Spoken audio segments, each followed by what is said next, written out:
it's pretty common that we get that question about, what's the difference between a litigated divorce and a mediated divorce? And I like to tell my clients, when you're contemplating getting a divorce, or you want to file, you have friends or people say, well, you better get a good attorney. It's ingrained in us from television and movies and social commentary that we need attorneys to do these things. And so when we have those initial conversations with our clients, because we do a free consultation, a lot of people are really surprised that they don't necessarily need an attorney. We encourage it, right? Yeah. Well, I think that's why they find us sometimes too, though, is a lot of people will Google divorce without attorneys and maybe find us because by no fault of their own, attorneys are well trained to fight for their clients. But sometimes by the time people get here, they've already done a lot of fighting. They've already, most of the time, they've worked through a lot of arguments or pain or conflict to get to the point where they're going to pull the trigger, and they may be done fighting. Mm-hmm. And they want a more peaceful way that isn't necessarily continuing the fights they've already had, but how do we go through this without more fighting? Yeah, they're sick of fighting and they want to move forward. To move forward, right? Yeah, on their own terms. Yeah. And I went through a litigated divorce, and the way that worked for me was I had to pay a big chunk of money as a retainer. I think it was like $4,000. Just to walk in the door. Just to walk in the door. That retainer served as a little bit like a bank, but that bank was exceeded by a lot, and that was tough for me. I lost actually an entire IRA retirement fund in my divorce. I've seen it dozens of times in my work as a wealth manager years ago. People just annihilating $80,000 retirement accounts, $100,000 retirement accounts to spend 3, 4, 5 years in litigation. How do you move forward while you're still in litigation for 5 years? Mm-hmm. How do you even begin to heal and create your new life while you're still stuck in litigation for that amount of time, spending all your money? And needless to say, the impact on the children.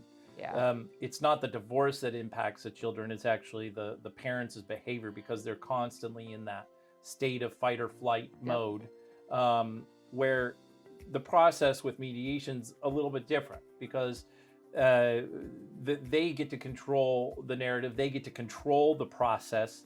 It's their say. They're the ones that resolve this. And when I say they, it's the clients, right? Yeah. They're creating an agreement that works for their family. They know what's best for their family. Right. Not us, not a judge or not their sister-in-law. They know what's best for their family. A good example that I like to use with clients is, in the state of Indiana, they have something called the Parenting Time Guidelines. And the Parenting Time Guidelines are a great resource for maybe people in the legal community. But the Parenting Time Guidelines tell you when you can see your kids on what holidays and what year. And to me, that doesn't make sense, because it's pretty common that a lot of families already have holiday traditions. It's not uncommon that you go to one family's house, Christmas Eve, the other family's house, Christmas Day. So why does that need to change? If you followed the guidelines, that means every other year you wouldn't have your children. Yep. In mediation, this allows you to craft an agreement that works for your family, that locks in your family traditions, but also allows for the opportunity that what if things change? How do we handle those changes moving forward? I think it was 20 years ago that my mom started Thanks Friday, just for that very reason, because my parents were divorced. My siblings and I had, partners and trying to figure out Thanksgiving. So we have Thanks Friday. Every Friday, every year after Thanksgiving is when we celebrate. So that frees everyone up to spend, for my stepdaughters, they got to spend every Thanksgiving with their mom. That wouldn't have been the case if we followed a pre-prescribed schedule. And it was important to her to have every Thanksgiving, and it was important to us to have the Friday afterwards. So we worked out something that worked well for our family, just the way people do in mediation all the time. Mm-hmm. Yeah, and that, like you said earlier, people are their own experts of their lives. But when it comes to going back to the idea of litigation, that's a long process. I think you'd mentioned, other people that have gone through 4 or 5 years. That's not uncommon, unfortunately. And the longer it draws out, the more expensive it becomes. So that's one of the nice benefits, I think, that surprises a lot of our clients, is how quickly they're able to get everything resolved. Most of our clients are done anywhere between 2-3 months. It doesn't take a long time, but they can stretch it out if they're in between paydays. they can schedule an appointment when it's convenient for them. We don't require a retainer. That's another benefit of going through mediation. They don't have to plunk down a large sum of money right when they walk in the door here. And we're able to help them talk through a lot. Now, does that mean the conversations are easy? No, sometimes they're tough. This is but an at least emotional it's them process. having it. It's not them having it with their lawyer who's having it with the other lawyer who has it back with them, because I mean, we all played that game of telephone as kids. Right. Stuff gets lost in translation. And then when you're coordinating that many schedules, right? You're coordinating 2 attorney schedules and 2 people schedules and attorneys. And the judge's schedule And then sometimes. sometimes the court schedule, right? We're here, like we meet with clients often on a Sunday evening or after work. We're very flexible with our scheduling because we meet the clients to them. We meet where they are. And I think that is a big benefit to this versus the litigated world. Is there room for litigation? Absolutely.